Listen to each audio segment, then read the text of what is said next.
Welcome to the Girlfriend's Guide to Senior Living. I'm Gail Peacock. And I'm Lori Williams. And we are so happy you could join us. We're passionate about helping families navigate the senior living maze. Each episode, we will share with you our knowledge of senior living and help you to eliminate the uncertainties you face in the search for senior resources. Hey, girlfriends. Welcome back to the show. This week, we have kind of a hard topic.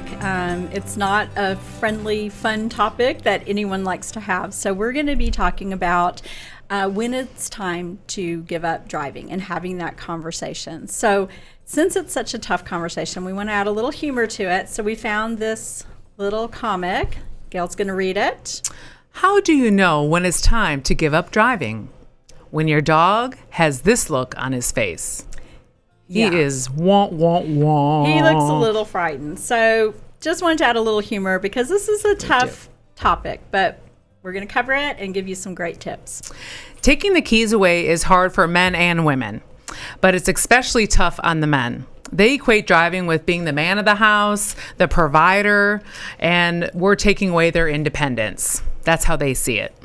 Mm-hmm. I'm going to share a little story with one of the gentlemen that I was helping at one of the communities. And we were talking about how we do the podcast to follow us. And you should all follow us too.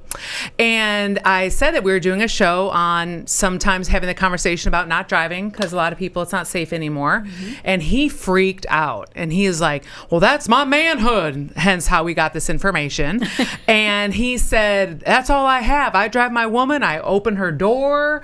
And if you took that away from me, that would be just like slashing my wrists. And I was like, whoa. So I came back and shared that with Lori to say, this is a hard topic, harder than we think it's going to be, because the people are very, it is uncomfortable, maybe. It's a tough one. And we took our show on the road this past week. And so yes, we did. We just innocently mentioned that our topic was going to be about giving up driving. And the looks we got, we realized this is a taboo subject. It actually is.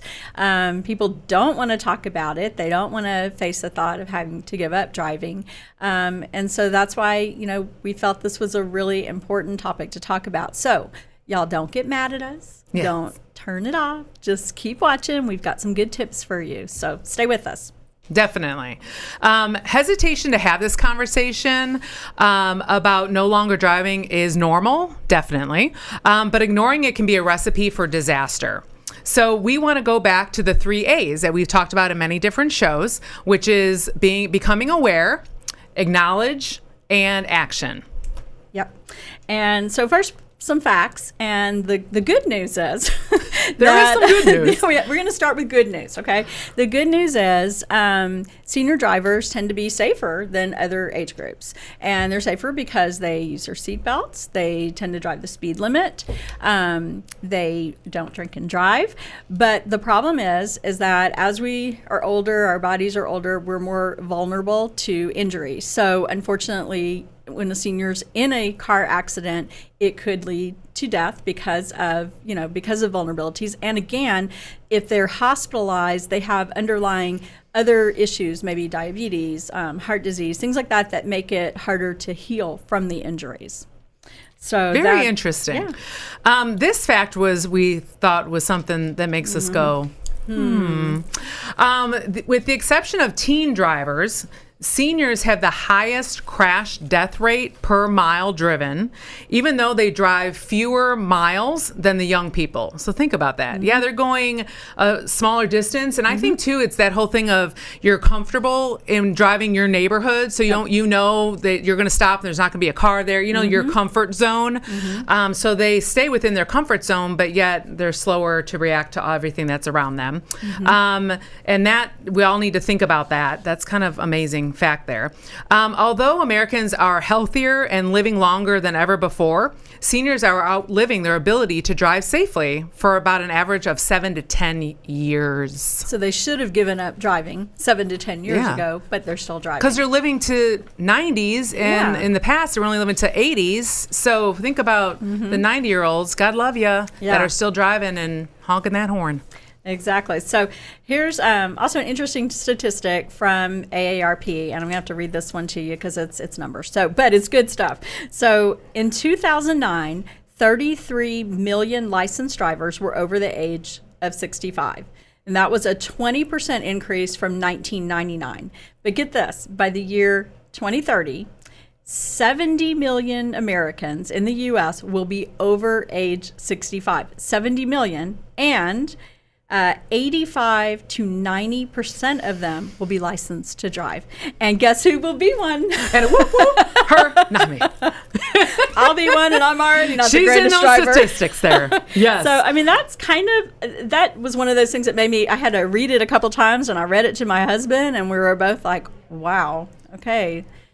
That's kind of scary. It is a little scary. We need to be aware. The influencers, the kids, pay attention.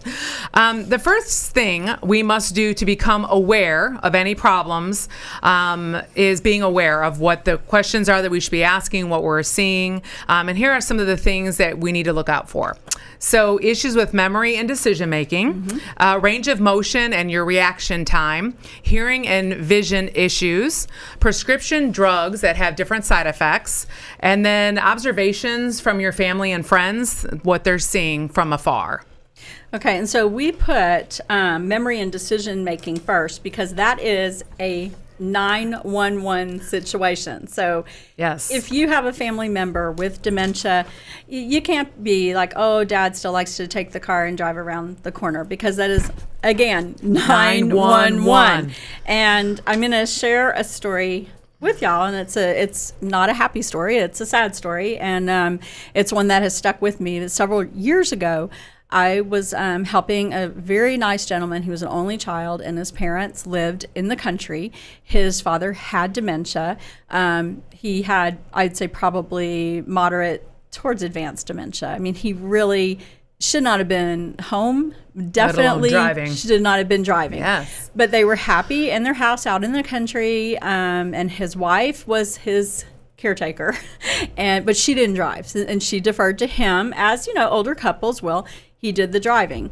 And, we talked about, he was aware, the son was aware there was a problem. He acknowledged that we need to do something. And so I got him some options, but he stopped there. He didn't want to continue. His dad got upset. He didn't want to have that conversation. So in following up with him, I find out that unfortunately, his parents took their little drive, a two-lane highway. They went down to their regular little diner to eat, and then pulled out right in front of a semi-truck.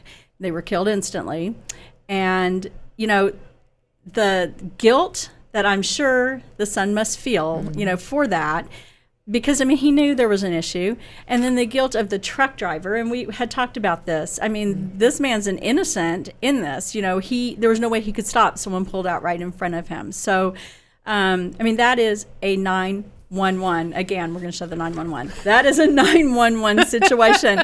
That story, that family has stuck with me. That was 7-8 years ago. That has stuck with me. It'll stick with me forever. Yeah, that's huge. Yeah, it and is. that's kind of the purpose of our show. Like Lori said at the beginning, it's a hard conversation to have, but we want to make sure, we don't want every topic to be easy. We want some things to really make you think, and to start you feeling comfortable with the conversations that you need to be having with your loved ones. Yeah. So nobody wants to have a story like Lori just shared. No. And I don't want to share a story like that again. Yes. So True. 911, guys. So let's dive into the list of things that we talked about and things to be aware of, and give a little more detail on each one. As we age, our range of motion can become impaired, which can decrease reaction time. With arthritis or weakened muscles, reduced flexibility, can't fully turn to check our blind spot, because Lori has a crick in her neck. It's a kink. She says a crick. She says a kink. Okay, she's from Chicago. I guess that's the Chicago way. So is it a kink in your neck, or is it a crick in your neck. Isn't that cute? And she says that. It's a crick. Please, it's a crick. call in now and tell us what you. No kidding. And vote online and number below 1-800 kink in my neck. So we, as we were talking, even when we sleep funny and we kind of like our neck is hurt and we have a hard time driving to see with the traffic, and you have to turn your whole body around to see if there's a car coming, and so the range of motion is a big deal for people. It is, or someone cuts you off in traffic. You have to be able to. Be aware, one, but also physically be able to slam on the brake or to avoid the, having a wreck. Other thing, this is a not so fun fact I have here. Her and her numbers today. I know. I'm all about numbers, and see, I have to read them though because I can't remember them. But 50% of the middle-aged population and 80% of people in their 70s suffer from arthritis. That's a lot of people with arthritis, which makes, as Gail said, turning, flexing, and twisting painful. So we're going to talk about vision issues, which is very close to Lori and I's heart because we struggle. And I just want to share, Mr. Magoo. Guys, you remember this guy? Remember he had those big old glasses on and all that? Mr. Magoo. He is a lovable character. And as I was looking, you almost forgot, didn't you? I did. Okay, so as I was looking for a Mr. Magoo to print out, I came across some facts about Mr. Magoo. Does anyone know Mr. Magoo's first name? Gail, do you know? No, I thought it was, she won't share it with me, so I'm actually on the spot. I thought it was Marvin. I said Maggie, and she said that's a girl's name. And then I said, does it start with an M? And she said no. So then I said, is it Garrett or, I'm lost. So anyway, Lori, please tell us. Okay. Mr. Magoo. My daughter said, is it Mr.? I'm like, no. No, but you're cute. Yeah. Okay. Yes. Mr. Magoo's real name is Quincy. Quincy Magoo? Quincy Magoo. Quincy. Who would have thought of that? Who would have thought ever? Who would have thunk? Quincy. Quincy Magoo. Okay. Well, if you have a name like that, you do have problems. Sorry, Quincy's out there. Quincy's kind of cute. I think it's a cute name. Yeah, he's cute. Okay, well, we're going to let that go, Quincy. So vision issues, we're going to go to macular degeneration. That's a big word for me, and I said it right. Cataracts, as we talk about a lot, people having cataract surgery, harder to drive at night. Most older drivers recognize and avoid situations where their limitations are put to risk. We had a nice chat about this, Lori and I, because I have terrible eyesight. And so I actually ask my kids to drive, my husband, anybody else to drive at night if I don't have to. I choose that, and they'll make fun of me. But I'm going to share our story. So Lori and I were working on the show one night, and so it was dark. I have a little night vision issue. Just a little. So we were waiting to pull out. We're going to turn right. So it wasn't like we were trying to cut traffic or anything. We were just going to turn right. I think it was raining, too. It was, it was raining. You're right. It was raining. And it was just, we were going to turn right and merge with traffic, and she waited and waited. And waited for like 10 minutes. I kept you safe. I kept you safe. But it's like, sometimes when you're ready to pull out and you think they're closer than they are, and then it's like, you're like, she's like, do you see a headlight? I'm like, sweet Jesus. I mean, literally, I was like, woo. So we have still laughed about that. So now it's like, well, who drives? Because both of us can't drive at night. So the people that are dealing with the vision, we're your people. So please go on Facebook and write little comments about it. Yeah. We also want to talk, besides those things, we want to talk about driving in rush hour, obviously bad weather, because it rains every Friday here in Dallas, it seems like. It does seem that way. And to avoid like difficult roads where there's highways and a lot of construction. Obviously, those are just smart things to do. Dallas with the crazy you don't know where highways you're going. Are like roller coasters, Yes. So the night vision, we have a special place in our heart for you. Thank you. We do. But just know, if you see me out driving, I'm being safe. May take me 15 minutes to turn. I will be driving from now on, just for future reference. I'm a safe driver. So other things to look out for, hearing issues. So honking, may not be able to hear a car honking. There's a lot of seniors who do not wear their hearing aids, or that their hearing aids really, it doesn't work for them for whatever their hearing issue is. Or it's ringing or buzzing or whatever it does. Or, a fire truck coming, I mean, they just may not may not hear it. And if they're already kind of impaired with vision and other things and you know, being able to think quickly, that can be a serious problem. And that's part of the reaction time that we talk about is your reaction time is going to be slower anyway, and especially if you can't hear, because if we hear it right away, we think pull to the right or whatever. But if you don't hear it, you can't react quickly. Yeah. And that can all cause a lot of issues, cutting people off. The next one is prescription drugs, different side effects that are out there, like sleepiness, blurred vision, dizziness, fainting, nausea, inability to focus. I'm going to go with that one. Interactions between the different meds that you're taking that maybe you're not aware of if you're taking a new medication. Yeah. So that's another big piece of why driving can be impaired. Yeah. Observations by family and friends. So like you may notice that your dad's parked the car in a really strange way. Or maybe a neighbor saying, you know, hey, I saw your mom driving and she maybe shouldn't be, or dents, dings in the car, things like that. And then when we were talking about this, I shared with Gail a story about my grandpa many years ago. I was about 16 at the time, and I was visiting my grandparents, and they lived in New Orleans. If you've ever been to New Orleans, they're like these narrow roads, narrow streets, and there's cars parked on both sides. So it's like not much. And so this is like 1980, so the car is like a boat. So my grandpa, we're going to go to the grocery, and I'm in the back seat, my brother's in the front, and he is just flying down the street. The whole time flying and telling us, oh, I had an accident and up here at the grocery, I hit this nice young lady. She was nice about it. And then the other day I hit this and I'm in the back seat like I'm going to die because he should not be driving. He should not be driving. And you know what? He was amused. I think he was also trying to scare us a little bit, but he was quite amused and felt pretty confident in his driving ability. But when we got back to his house, I did tell my dad. I'm like, I'm not so sure Grandpa should still be driving, but you know what? He did continue driving. Yes. But, you know. Scary. And I'm sure all of you have lots of stories like that to share. So again, that's why we're doing the show. Let's bring some awareness here. Yeah. Another piece of awareness actually is the silver alert that you see on the highways now on the big signs. So they talk about silver alert, and a lot of times that is elderly people that have gotten in their cars and they have some kind of dementia or something, and they forget where they're going. They forget how to get home, and then they get lost, and then they unfortunately have issues because nobody can find them. So silver alert is a great tactic, if you will, and it's a wonderful service, but it's a lot about what we're talking about today. No one had that conversation with them not to drive, and they're still driving, and it causes a lot of problems for the whole family. So, it does, definitely. There you go. So now that we've made you aware of some issues with seniors and with driving, you're going to notice it now. So we were talking about, because we see this on a fairly regular basis. So maybe you're at the store and you see that cute little grandpa with his little cane and his bag of groceries, and he's just taking forever to get out to his car. 10 minutes just to go 15 steps or whatever. He gets in his car and you're like, oh, I hope he'll be safe. And then don't you know, he floors it. He's, cuts you off. He's going 80, just flying out of the parking lot. Maybe should not be driving. Yes. Yeah. That's scary. That is scary. Taking away driving privileges can be very traumatic. It also can cause depression. It can hurt their independence. And it's a huge adjustment for everybody, really. That sounds like a really fun conversation to be having, I'm sure. Yeah. But we can't put our... Wait, let me say the word. Got it. We can't be ostriches. This is the word she chooses for me to say. Ostriches. Really?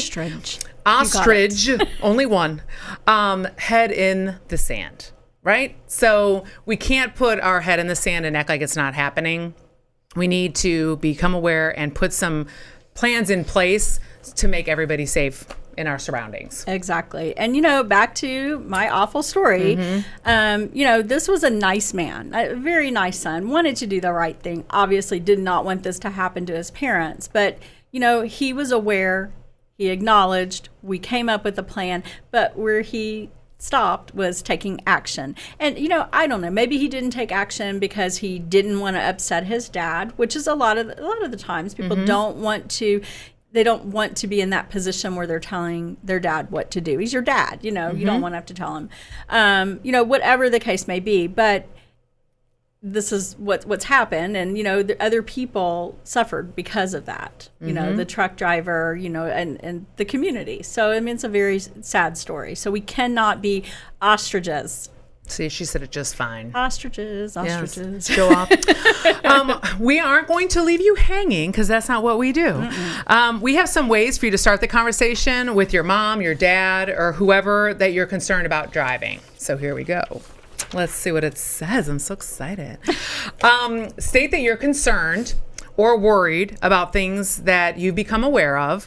Be calm while you're having this conversation, and don't put them on the defense, which is very hard, very hard. It is. Especially because you already are seeing things. Our little lines here, Mom, I know you need cataract surgery because it's impairing your vision. So you're becoming aware, and you're acknowledging that you see this to make Mom kind of think a little bit.